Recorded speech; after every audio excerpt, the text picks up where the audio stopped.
My name is Patricia Kranz. I'm the executive editor of the director, of the OPC.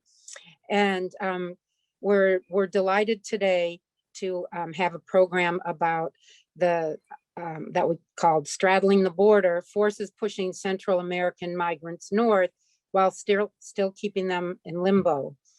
Our moderator is Tracy Wilkinson of the Los Angeles Times. She is having some technical difficulties, so we hope that she'll be able to join us soon. In the meantime, I'll introduce our panel. Carlos Dada is the founder and director of El Faro, a news website established in El Salvador in 1998 and known for independent and high quality journalism in Central America. So welcome, Carlos. Then the two other panelists, I'm happy to say, won OPC awards this year for their coverage. Maria Hinojosa, the president and founder of Futuro Media, she and her colleagues won the Lowell Thomas Award, which is for best radio, audio, or podcast coverage of international affairs for their piece, The Moving Border. Kate Morrissey of the San Diego Union-Tribune. It's wonderful to have a local paper win an award. And her colleagues won the Robert Spiers Benjamin Award for best reporting in any medium on Latin America for a series that looked into what really happens to those seeking the promise of asylum. I know that Tracy was thinking of starting with Carlos to give a little background on what is happening to drive people to the border. So did you want to talk about that a little, Carlos? You have to unmute. Yeah, that's the story of my life for the last 2.5 years. Thank you, Patricia, first of all, for inviting me to this panel. I'm really honored to share this panel with two reporters as accomplished and admirable as Maria and Kate. So thank you for having me here. I'm in San Salvador right now. As you know, El Salvador is one of the countries of the so-called Northern Triangle that make up for most of the migrants showing up at the United States southern border every day. And yes, of course, there are what is called push reasons for the immigration and pull reasons for migrants. And on this side of the story, of course, it's the push reasons which I am most familiar with. As you know, Central America has come to the attention again on levels that it didn't have since the end of our civil wars in the 80s and the beginning of the 90s. And it has come again to the front pages of particular of US media because of the migrants crisis, which is often treated as an internal political matter in the United States and by US politicians. But there's many reasons for migrants to leave their homes, and I want to make emphasis and say strongly to leave their homes because that's a very difficult decision. So if you ask me, and we have been at El Faro for years reporting on the conditions of the people that emigrate and following them on their path to the tough path through Mexico to the United States, it's usually desperate people running away from desperate situations. In other words, people that can't or think that they can't live here anymore. And there's reasons for that. So let me try to list them briefly, and then we can expand on whichever you deem necessary. First of all is violence. The Northern Triangle is one of the most violent regions in the planet, not only in Latin America, but in the planet, with very high homicide rates. And usually this violence is is not only social violence, but in the last years, it has intensified and developed as criminal violence due to mainly two factors. One is gangs that you have also covered a lot in the last years in the United States, which is gangs like MS-13 and 18th Street Gang, which are responsible for most of the homicides, particularly in El Salvador. But they also have an important presence in Guatemala and Honduras. And then the other little branch of this violence, which is not as little as I'm saying it, is the drug trafficking, the wars among cartels. Since Central America, somehow around 15 or 20 years ago, became the main corridor, not only for migrants, but also for drugs, since the Caribbean route was closing. So the drug trafficking through Central America absolutely changed this region, and which brings me to another of the elements of the situation of people running up north, running away from this land, which is corruption. Of course, when organized crime penetrates the political systems, you have a lot of corruption, and you have a lot of corruption mixed with this political violence also, which is in reality criminal violence. Then quickly, let me list two more reasons. One is, of course, the economy. The three countries make part of the lowest list of countries in Latin America. I mean, talking about gross internal product or gross income. These are some of the poorest countries in Latin America: Honduras, Nicaragua, Guatemala, and El Salvador. So there's just let me quote one more ingredient that has come as a big reason for immigration in the past few years, and that is climate change. Right? You have in the Pacific, let's call it the Pacific corridor of Central America, you have what we call the dry corridor.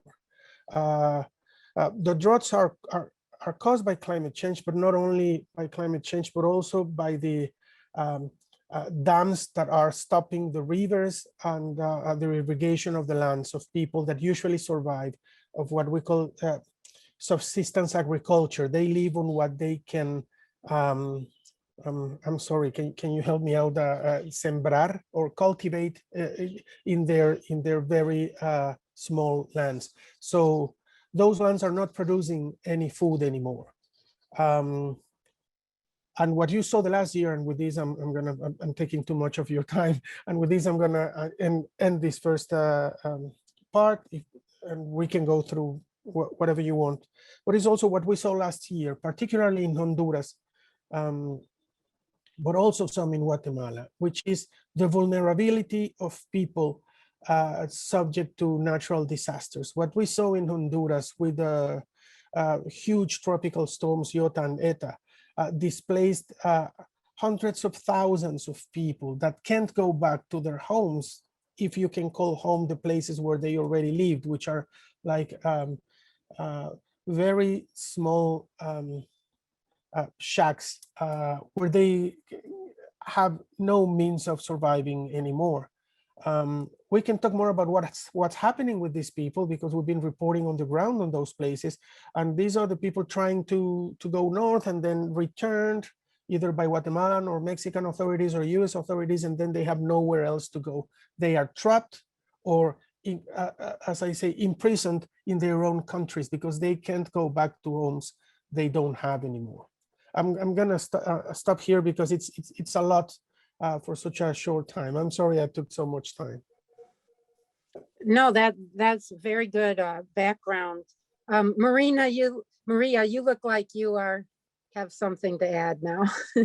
Yeah, and I too am just so thankful to OPC, and thank you for this extraordinary award, and to Kate, congratulations, and to Carlos, you are an example of great journalists continuing the work. So I certainly am a great admirer of yours.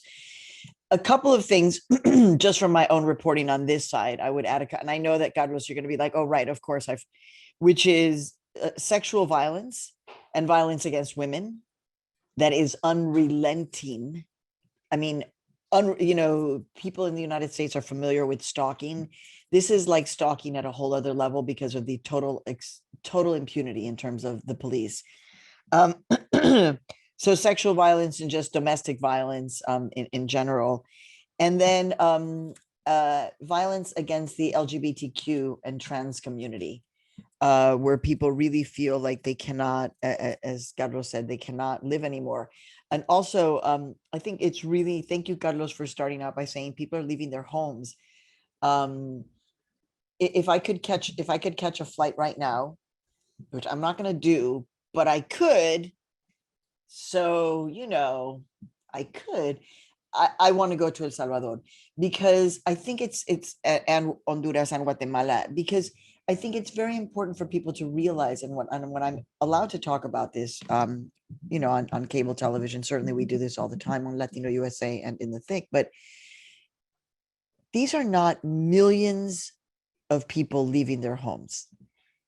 O sea, there are millions of Salvadoreños who understand that it's a challenge to live in their country, absolutely, because of the United States destabilizing a country like El Salvador for over 100 years, and the most recent for everything that Carlos said.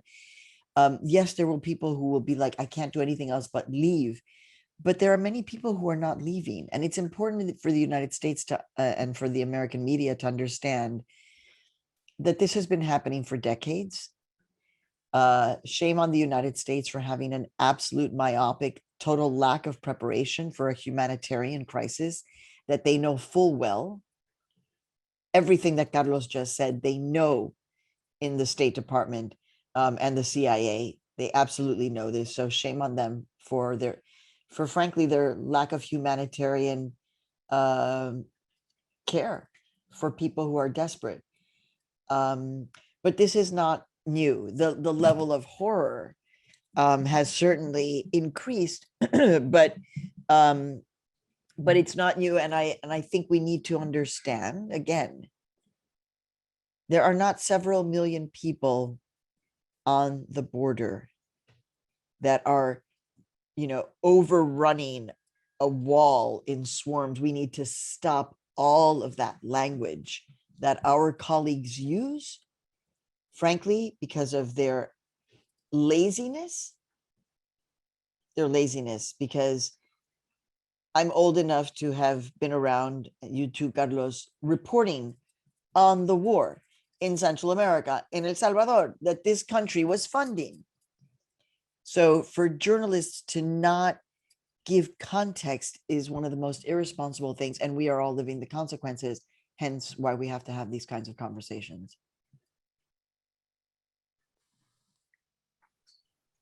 Kate, do you want to add anything? Sure. I mean, I think, as has already been said, I'm super humbled to be among such amazing journalists, and they've said so many important things. And so yes, and yes to what Carlos and Maria are already sharing. I think,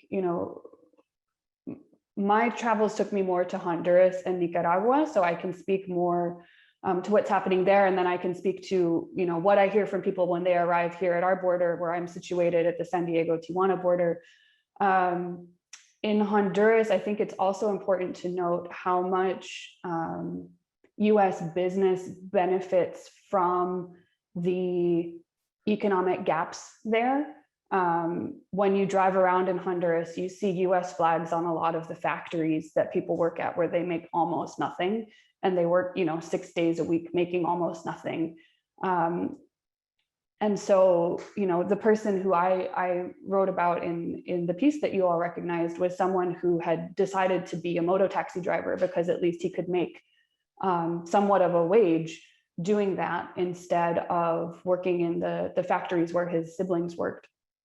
And that's a much more dangerous job because you're crossing through all of these territories that are run by these different groups, whether it's gangs or cartels or mix. And especially if you're traveling through contested areas, it's an incredibly dangerous job. And you're often targeted because of being asked to transport things for the gangs, or being asked to pay the rent to the gangs in order to pass through their territory. And so as this individual chose not to do some of those things that the gangs were asking him to do, and he was in an area that was being contested, his life was in danger. He became threatened. He came here to the United States. We rejected him. And when he went back, he chose to go back to that same job because that was the only job where he could make money to help his family. That was the only path that he saw there. And he ended up getting killed about a year after he was deported and rejected from the United States. And so that, I think that danger, it gets talked about so much in a very sort of nonchalant, like, oh, the danger and the gangs, but that the realness of that and the human impact of those decisions that people are having to make, like, well, do I work the job that doesn't pay me enough to buy food, or do I work the job where I can buy the food but I might get killed, or do I go on this journey where I might die in the process, but maybe I could have better access to a job and that is not putting me in danger to get killed, and I can also buy food, you know? And so I think a lot of times too, we have this conversation where so much of Central American migration and migration from Mexico is talked about in economic terms, but the way that is tied into the violence and the way that that's tied into the corruption and how that's all layered together in this very complex web that is causing these life-threatening conditions and these desperation, I don't think we get at that nuance enough. And so I guess that would be what I would want to add. And then just to remember too, that not only are there all of these things going on, but there are also people who are speaking up against the corrupt politicians, speaking up against the political situations in these countries. And I'm thinking especially now of Nicaragua as well, where the protests in 2018, there were pro-democracy protests against the Ortega regime. And people very much are putting their lives in danger in order to speak out in that way. You know, hundreds of people have been killed in Nicaragua because they chose to speak out. And so we do also see a lot of people coming with very, I guess, sort of like textbook political asylum cases, but they're not being treated that way.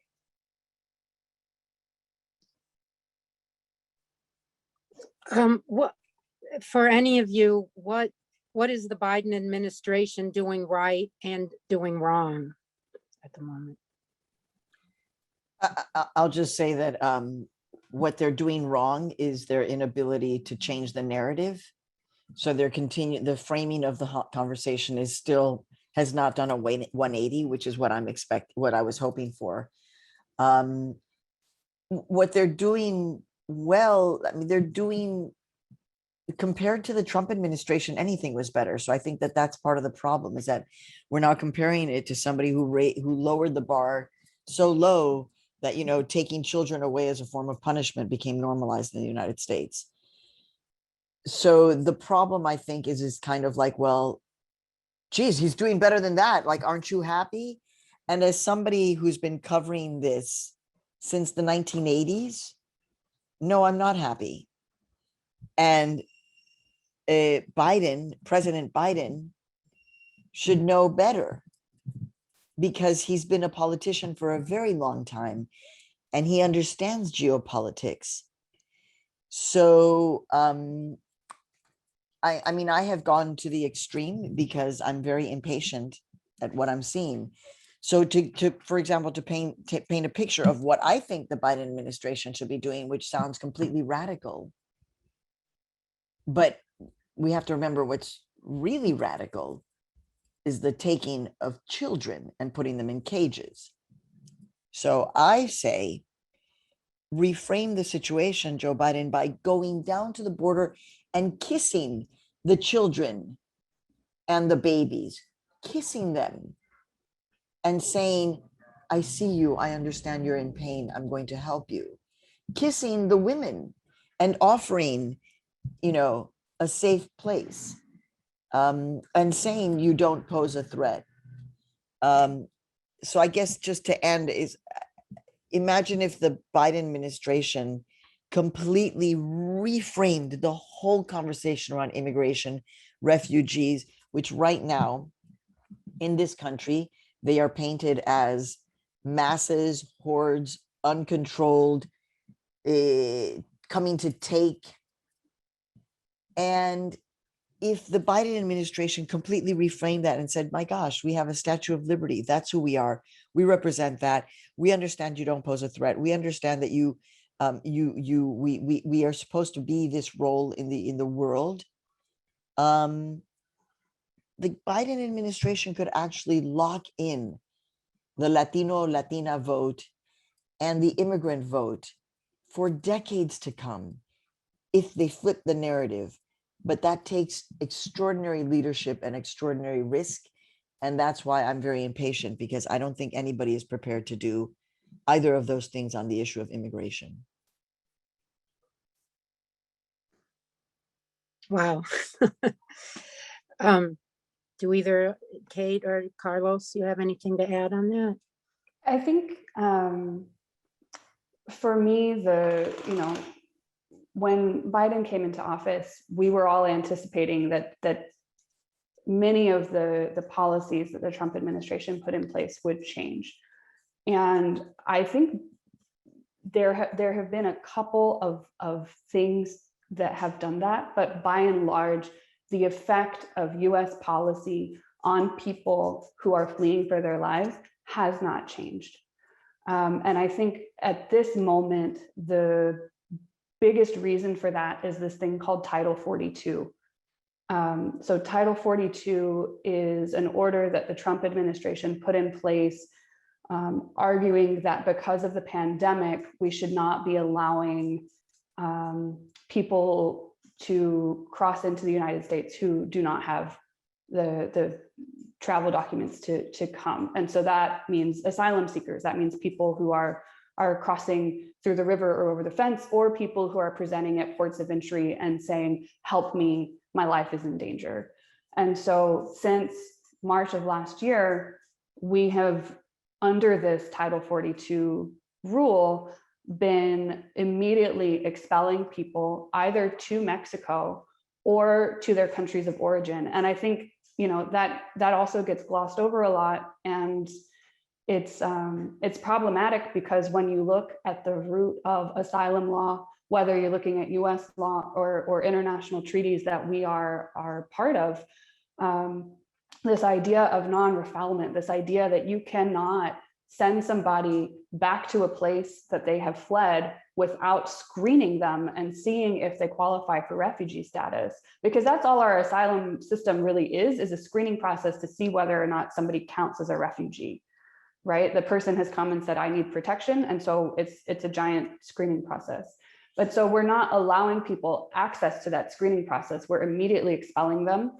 And I think that's, as we've seen more movement start again, we've seen that compounding the effects of what's going on at our border. And so whether that's, as the Biden administration has decided to not expel unaccompanied children generally, we're still seeing some individual cases of that happening. It's not completely stopped, but generally not expelling unaccompanied children. Some parents who I've met have made the decision after being expelled as a family to say, okay, my child is in such danger here at the border in Mexico, I'm going to send my child across alone, because that way my child is safe.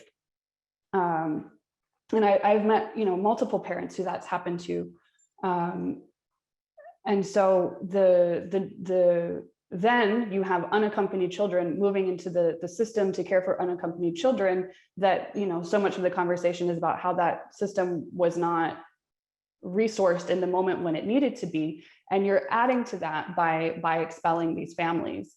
On top of that, and this is something that I think has also gotten a little bit lost in the conversation, is that the Biden administration has actually added to the way that people are being expelled that the Trump administration wasn't even doing, by putting people on flights from one end of the border to the other to expel them to a place that they don't even know. And so you have people crossing the border in the Rio Grande Valley in Texas, And some of those people every day are put on a flight and flown to San Diego and put across the border to Tijuana, which they do not know.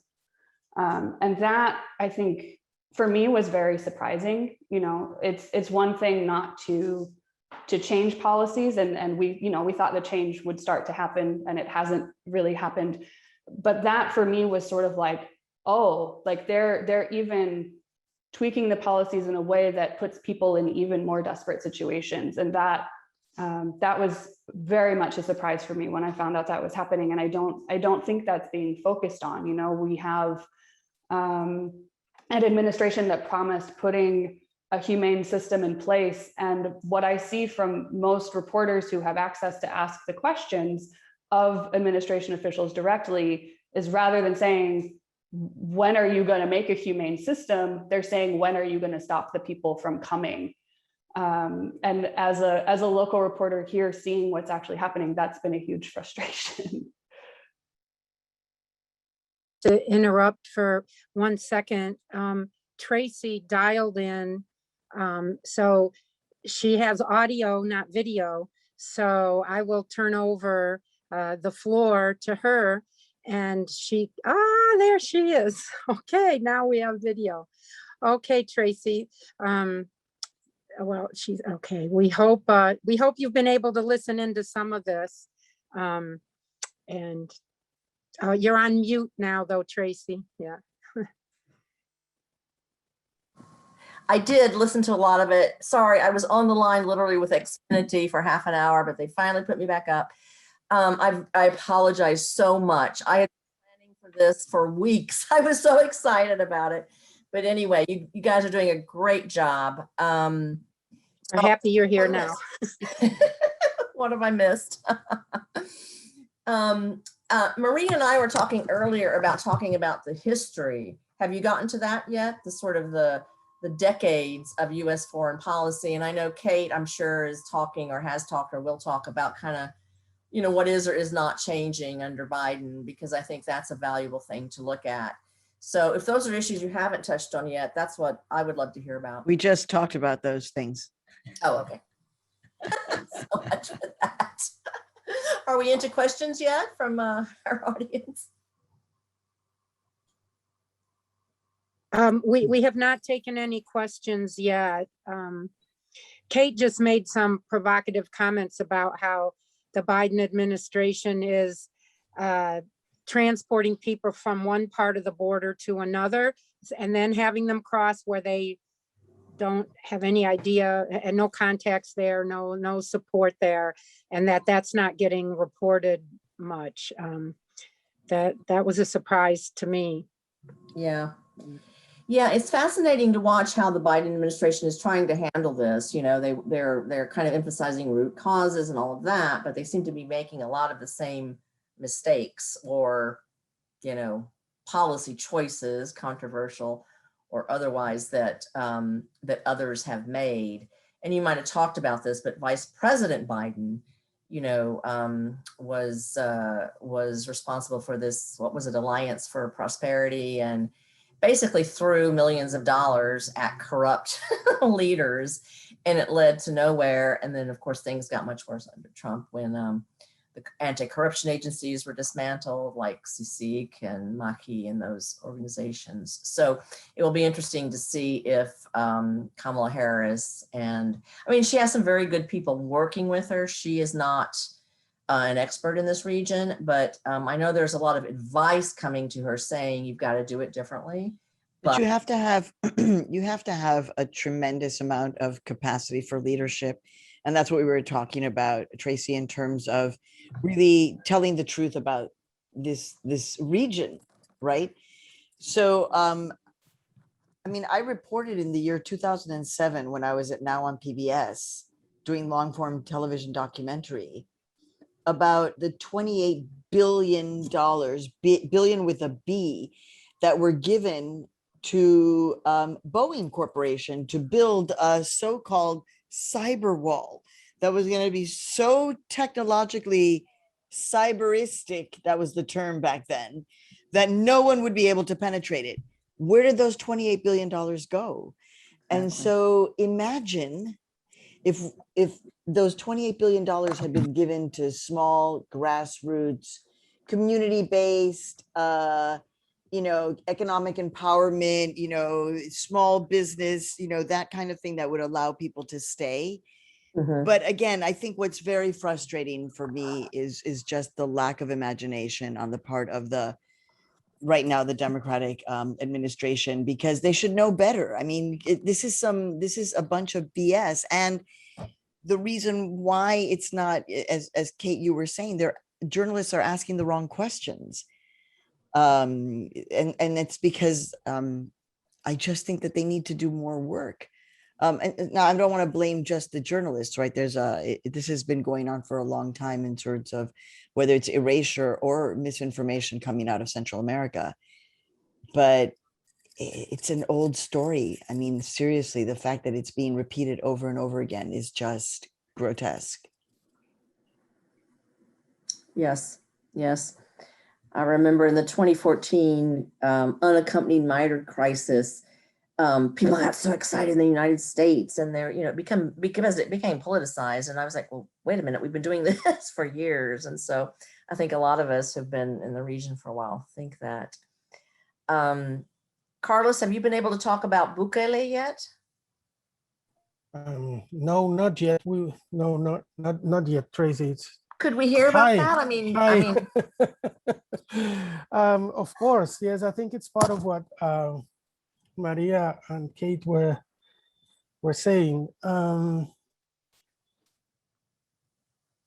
Yeah, Central America is going through a process of what I call dismantling of democracy, or of our weak democratic institutions. And let me first add to what Maria and Kate were saying.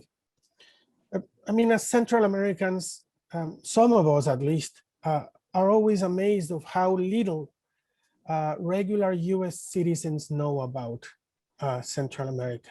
And we are amazed because at least for the last 100 and more years, our life has been always influenced, if not determined, by decisions made in Washington mainly, and sometimes in New York. I mean, from the Banana Republic times. I mean, I'm even amazed that regular US citizens don't know that Banana Republic is a term that speaks also about the United States, not only about us. And you can trace the continuous line without interruptions of US influence and decision-making that has impacted tremendously our lives from those years till today. Right? There's no interruption going through the war years. And I was mentioning in the first part of this panel, two of the main reasons for violence in this region, which are gangs and drug trafficking. I am not someone to blame the United States for everything that happens in our lives, but it is also needed that the United States acknowledges at least some part of the responsibility of that they have upon our situation. Both gangs and drug trafficking are problems that we have that can be directly linked to US decisions. One, because of the massive deportation of gang kids from Los Angeles. As soon as the Civil War ended, we didn't have gangs in this country. Gangs are an import product from California and the DC area. That's a problem we imported from the United States. And drugs, this corridor of drug trafficking is a direct result of the Southern Command decision of closing the Caribbean route, because they thought it was easier to fight drug trafficking in this region. I mean, we can go on and on about this, but Kate mentioned Honduras, and I think Honduras is a very important, how do you say, case study or study case? I'm sorry, I'm forgetting my English. Case study. Which also depicts another thing. The United States is not an entity that designs a single integral policy that goes into effect in this country. The United States for us is a collection of different agencies with different agendas. And Honduras is a very important example to do that. In Honduras for the last since the coup d'etat in 2009, there's two different US agendas that have been clashing, and that we saw just recently in a New York federal court, which is the Justice Department and the DEA agenda, which is to fight drug trafficking, clashing with the State Department agenda, which is to support the president, even if they knew he was involved in drug trafficking, because that was better than option B, which was this leftist populist guy that they didn't want to see. So they have supported for many years Juan Orlando Hernandez, even through fraudulent elections. And this must be remembered. He was reelected through a fraudulent election, recognized as such by every single observer, except the United States, which in the end legitimated his reelection. You have to acknowledge the impact of US decisions into our lives. That's why I was saying I am so amazed that regular US citizens know so little about us, because the decisions made by their elected officials directly impact us. What about President Biden? He was the vice president of President Obama, so-called deporter-in-chief. So he is back into the presidency. And although I think, as Maria was saying, this is way better than what we had with the last president, Mr. Trump, I have the impression that this is still, for the Biden administration, a matter of internal politics. The US government officials have been in the last years sequestered by migration being an internal policy issue, an internal politics issue, an internal politics debate. They have to behave in a way that is appealing to their voters, right? And I don't know how much this is really a genuine interest on our lives and of the reasons of our crisis. Let me give you an example, Tracy, and I'm going to finish with this because I'm taking, again, a lot of time. There is a so-called Biden plan for Central America, which was depicted in his, during his campaign. In his program, in his agenda, there's a Biden plan for Central America. When you go and see this plan, Central America is reduced to 3 countries: Guatemala, Honduras, and El Salvador, meaning Central America is important only because they have an internal problem, which is migration. These are the 3 main countries expelling people to the United States. Nicaragua is going through a huge crisis, as Kate was saying earlier. Why is Nicaragua not in this agenda? Because Nicaraguans emigrate to the south, to Costa Rica. So that's not a problem for Mr. Biden. I think this is one of the main problems. And no matter, if you keep doing this, no matter what you do, you're not going to solve the situation, because more and more, the problems in Central America are integral problems, right? Drug trafficking is now changing the lives of Costa Ricans. Migration is also changing the face of Panama and Costa Rica, because now we have African migration coming through the Darien all the way up through Central America, and they are stopped in Mexico. So if you don't find integral solutions for this region, and again, I'm not asking the US to find those solutions, we have to find them together. Because again, the influence of the United States is so big that we need to find solutions together. I'm sorry, you asked me about Bukele, and I took all my time to speak about Biden, but we can come back with Bukele and the dismantling of democracy in this region, which is something very alarming, which is only going to produce more and more migrants and not less. And this dismantling of democracy is going on in Guatemala, in El Salvador. The alarms are ringing more and more every day. We have lost our guarantees, constitutional guarantees.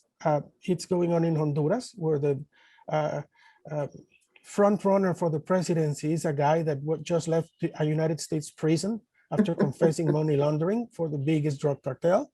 Is going on in Nicaragua also. We can talk about it in another panel if we still have time, Tracy, because that's very important.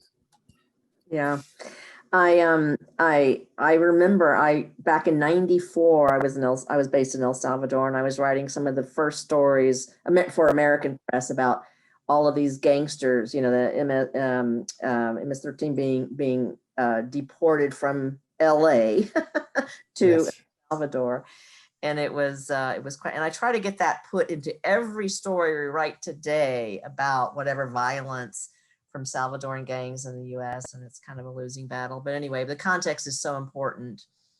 But what you were saying about, you know, the fading of democracy, or as you all called it, the death of a republic in El Salvador, I think of, and maybe this is my bias, but I think of El Salvador as a country that has so much potential. And, you know, I think more than Honduras, Guatemala, I don't know, but, you know, Salvador had some functioning democracy for a while and had some reconciliation. And then now to see this happening where Bukele, I mean, you can tell us better than I can, has basically gotten rid of all balance of power, right? All of the, you know, the judiciary, he controls the legislature, and who knows with what end. And so I find that so tragic to see happening. And you're right, it will propel more people having to leave El Salvador. Yes. I think one of the big mistakes that we made as Central Americans, especially after the end of our civil wars, which marks the start of our democratic life, was to give for granted that democracy was voting or electing people, and it's not. Yeah. Democracy is a system of checks and balances. Democracy is the division of power. Democracy is the independence of the judiciary system. Democracy is the rule of law, right? That's democracy. It's not voting. Because Bukele, as you were mentioning, he has taken hold of the three branches of power in a very short time, in just 2 years. He has completely dismantled our old political system. And he's becoming more and more authoritarian. So now he controls everything through unconstitutional coups. But he's the most popular president of Latin America. He has above 80% of popularity. Yes. Democracy in the end, I think more and more, Tracy, is something very important for us. But that's it. For people, democracy is just a word. If it's not able to solve their most urgent needs, why would they want democracy? They want their kids not being raped or killed by gangs. They want their businesses to run without the extortion. They want hope for their kids. I mean, I do believe that after all the list of causes for migration that I quoted on my first intervention, none of those are the main reasons for immigration. The main reason is lack of hope, because when you have hope, you stay and try to fix things. Right? You fight for that because you have hope that through your fight, you will make life things better for your children. There's no hope anymore. That's why they run away. There's no hope. So as Kate was saying, some put their children by themselves through this very dangerous journey, and some of them are going to die. Why would you put your kid in such danger? Because he may survive, and the chances for that to happen here are less and less. Are of course in the equation are less than the chances of something horrible to happen on the road. So it is basically the lack of hope. So if democracy was not able to solve these people's most urgent problems, and this is the majority of the population, they don't care. They will listen to someone that is promising them a different situation. They have tried everything. They voted for the extreme right. They voted for the extreme left. Nothing changed except the bank accounts of these government officers. They both proved to be so skillful for corruption, right? But not for enhancing or for making the lives of most of the people better. The thing with populism, especially with a populist like Bukele in El Salvador, who has no opposition right now, is that he is as corrupt as the previous governments. But people are just reluctant to see it. He's very skillful on his message. I don't think there's any president in the whole hemisphere with his skills for marketing and for communication. And he has convinced the people that anyone that criticizes him is because it's against the people and is the ally of the corrupt old system. And he's been very good at that. So what's the Biden administration doing with this? I think they are paralyzed. They don't know what to do. They can't abandon El Salvador, because if they abandon El Salvador through the international financial institutions, then our economy will decrease even more. It is already damaged by the pandemic. And what happens if the economy decreases? Then there is more migrants going north and more people and a bigger crisis on the United States southern border, which is the bottom line of everything. So Biden, for the first time, is coming with for the first time, I guess, since Jimmy Carter. He reminds me of Carter in his foreign policy agenda, saying it's going to be based on principles, right? Which are democracy, which are transparency, which are the fight against corruption. But what does it mean in real terms? What does it mean? And we don't know yet. Yeah. And then Excuse me, Tracy, there's a Yeah. number of questions okay. lined up. Would you? Oh, yeah, I Right. wanted to ask Maria what she thought about hope, about creating hope, because it's also something that Kamala Harris talks about. It's always the first on her list. So what Maria thinks about hope, and I'll look at questions while Maria. I think Carlos is absolutely right. I mean, it's at a point where you're completely desperate.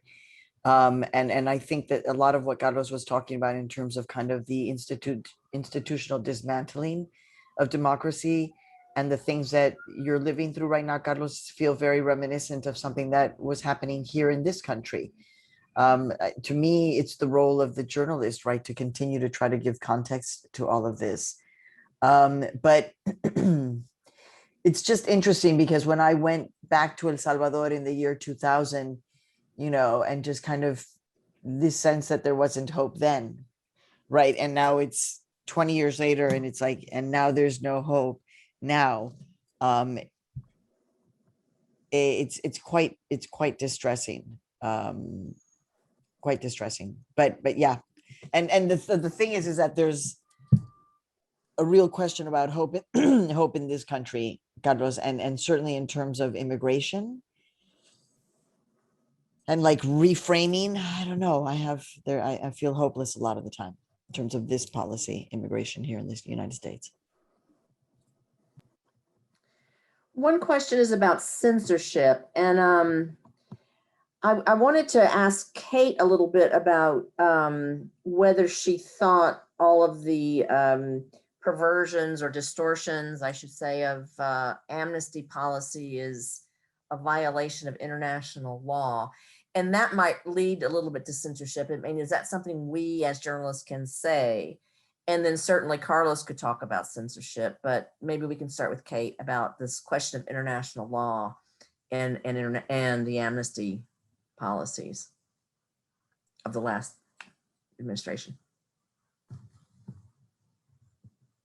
So, can you say that question maybe one more time? I'm trying to figure out where to start. I think you're muted. That might be a little out of left field, but you know, in all of these distortions of the amnesty policy that you've talked about, I just wonder if it's not a violation of international law. That, I mean, doesn't a country have an obligation to make amnesty available if you know, to countries that are amnesty? I'm sorry. I say asylum. I'm sorry. Okay. Asylum. Sorry. No, I think that helps. That's a big difference. Autism and Alzheimer's and I'm sorry, asylum policies. Yes, we absolutely have obligations under international law. We also have obligations under our own laws that were written based on those treaties that we signed, right? And so, you know, those things exist, are facts. And the debate about whether any particular rule that's put in place to implement those laws or supposedly implement those laws by one administration or another, and sort of the legal debate about that, you know, we cover as best we can, and we see what happens when different judges make those decisions. But the fact that we are obligated, if somebody can show us that they are being persecuted or will likely be persecuted, being sent back to their country because of one of five things, you know, their nationality, their political opinion, their religion, their race, or their membership in a social group, which the simplest example that I usually give is somebody who's part of the LGBTQ identifying community. You can think about that as a social group. If someone can demonstrate that to us, then we are required under law to let them stay here. And it gets very in the weeds about what that staying here can look like, and what the requirements are for sort of different versions of being able to stay here. And we do this differently from most other countries in the world, and how their screening systems are set up. So when you look at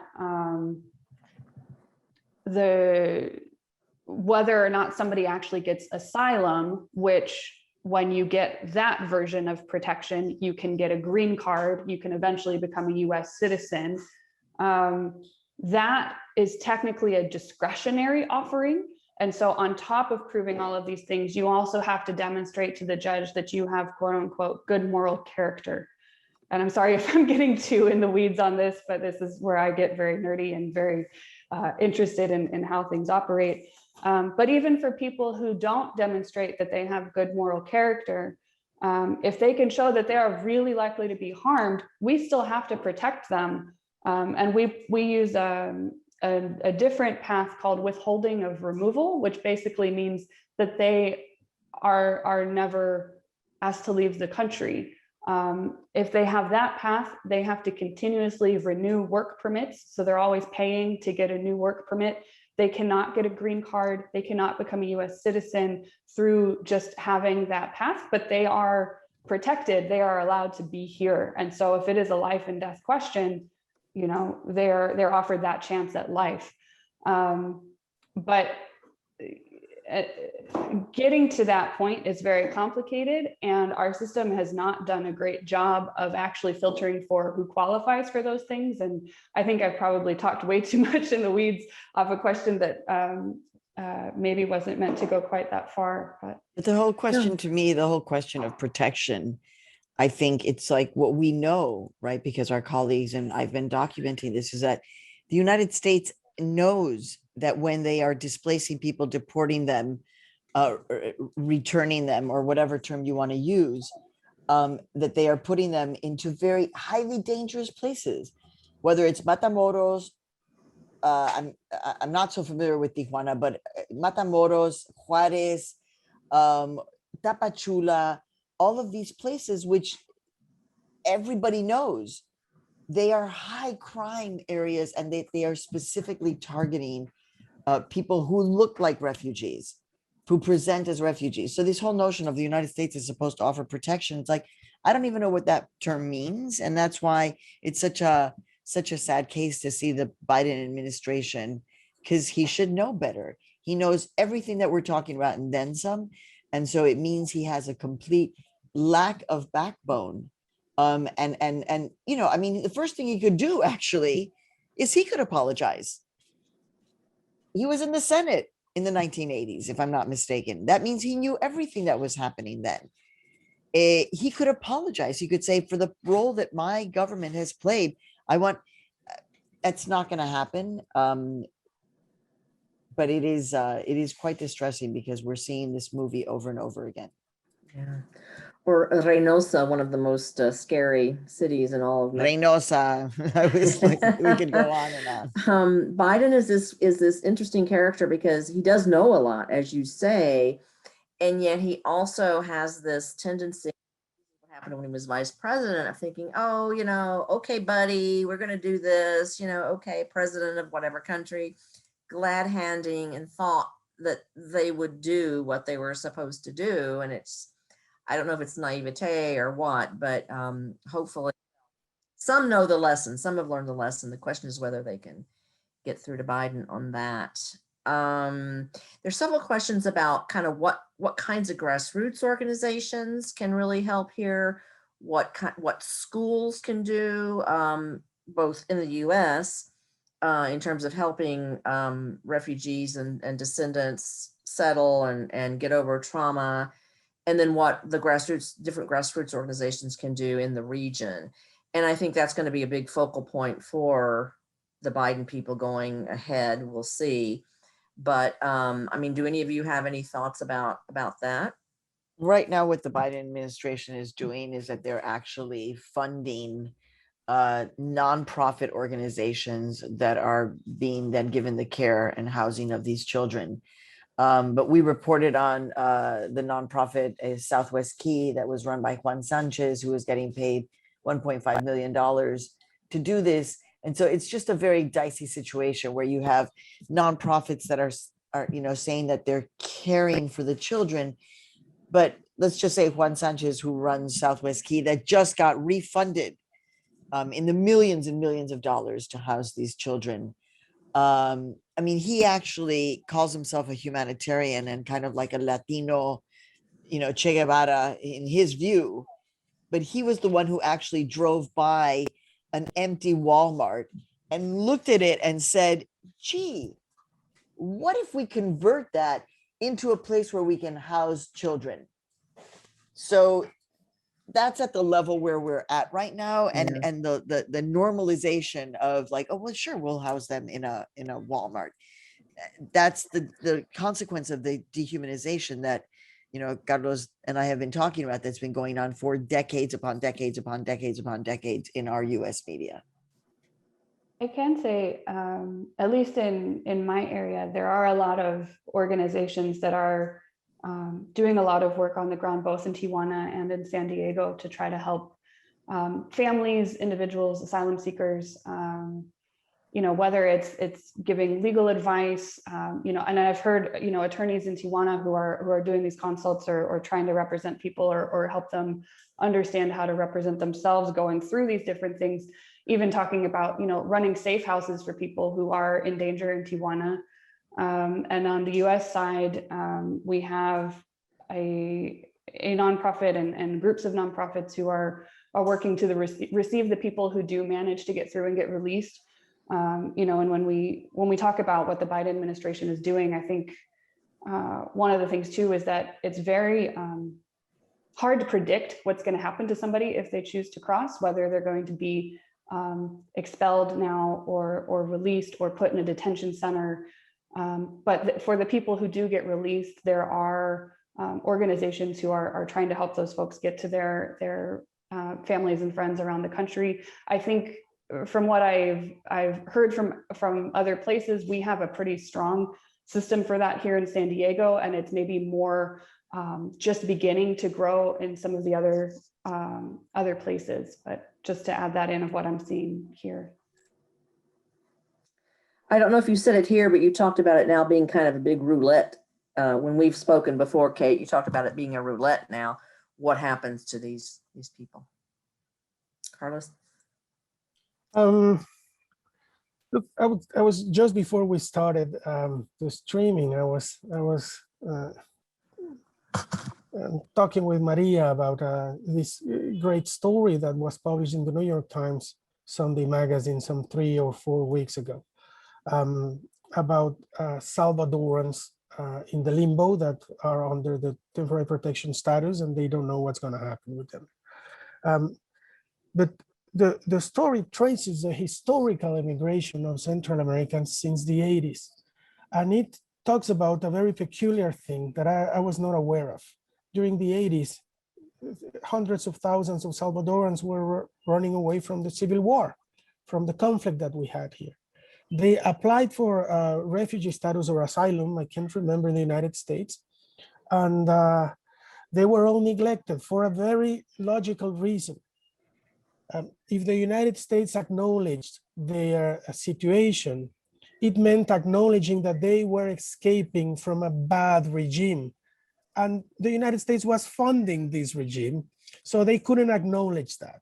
So how did these people survive? Thanks to the solidarity of hundreds and thousands of organizations and churches in the United States, which is the other side of the coin, which has always been the other side of the coin. There's always been in the United States groups that have expressed a lot of solidarity with people less lucky than them, and that acknowledge the power and the role and the influence of the United States. And they managed to keep hundreds of thousands of Salvadoran refugees in the United States in the 80s. I don't think the situation is that different right now, at least in terms of who is being recognized as a person that deserves protection and is not getting it. And a lot of United States citizens or church groups that are helping these migrants to survive on these very tough conditions. Yeah, Yes, but Maria. Carlos, I just think that in the 80s, you had the national media, which now, is, so expansive, but every single news network, had, for a certain period of time, journalists based in El Salvador, in San Salvador. And so the war in El Salvador was something that this country, at least back then, they had a sense about. And therefore there was, the Committee to Protect the People of El Salvador, the Committee in Solidarity, there was more of an awareness. Sadly, I feel like there's just a total erasure now, and that there even less awareness. And so therefore, yes, there will be this solidarity, very, human to human, that we see in whether it's here in New York but that the general awareness that this is like something that, like the way I was on my college campus organizing, to defend Salvadoran immigrants and I think it's a different conversation now. But then I have only one reply to what you just said, Maria. Take that plane to San Salvador. Te voy a ver. O sea, no. That's, that's the thing is that I have to go. And so you and I will be seeing each other, and I cannot wait to eat some pupusas. Oh my God. Oh I can't yes, wait. I'll host you. I'll be glad to do that. But let me add you something quickly.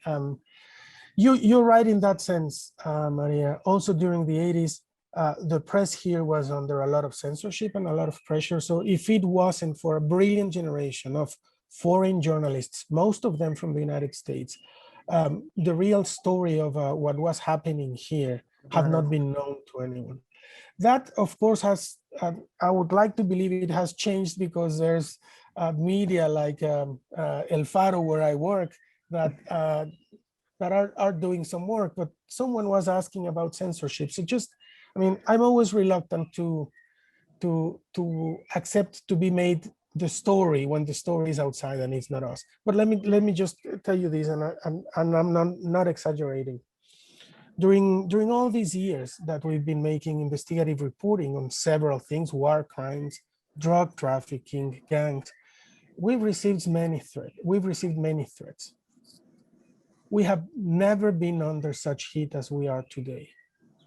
I'm not exaggerating when I'm telling you I'm expecting at any moment that they come for me. The president has gone on national television accusing us of money laundering.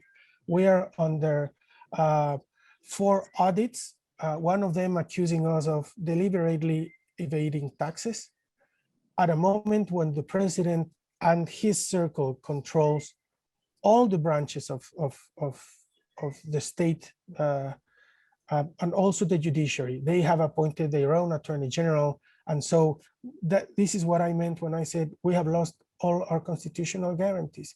And he blames us, among others, for his misreputation. He blames us for yesterday's publication of a list of corrupt Salvadoran officers, because it's, I'm not saying it's based on our reporting, but all those names are people that we've been reporting on their roles in corruption for all these months.